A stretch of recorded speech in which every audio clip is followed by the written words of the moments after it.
Hello everyone, Oliver from Scholarcy here. Do you have a list of research articles that you wish to compare? Well, Scholarcy has the tool for you. In this video, we're going to take a look at how you can easily create a literature synthesis matrix directly from Scholarcy. Let's start. Let's start by selecting all of the papers that we wish to compare within the literature synthesis matrix. You can do this within your Scholarcy library by heading to Move, Export and Delete, clicking on Export Documents, and from here I'm going to select all of them. I'll select Excel from the Export options, and I'll click Export Selected. So I've opened up the Excel export, and what you can find is all of the different flashcard sections opened up alongside each other.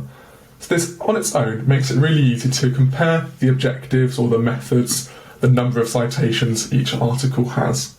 But we can make it a lot better by adding in slicers. These will make it a lot more interactive, and we can filter through by different information.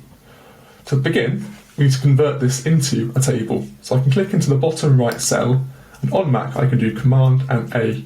On Windows, use Control A. From here, we're going to go to Insert, and then we're going to convert it to a table.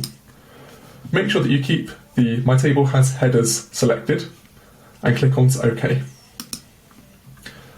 What we also want to do is include a bit of space for the slicers.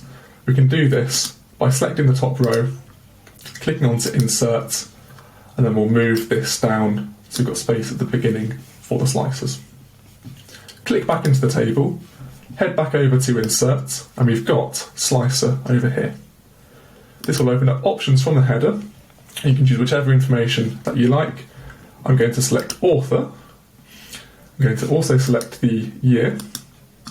I'm going to select Keywords, and at the very bottom we have Citations. When I click onto OK, it will open up the slicers. I can position these very nicely at the very top of my table. What I can do now is I can filter through by articles that have one citation, 13 for example, or I can include multiple and look at multiple papers. You can do this for any of the information. You can refresh whatever you filtered by there and go again. So hopefully this is really useful for you to compare the outputs of multiple studies, find similarities, find major differences, and ultimately learn more from your reading and research.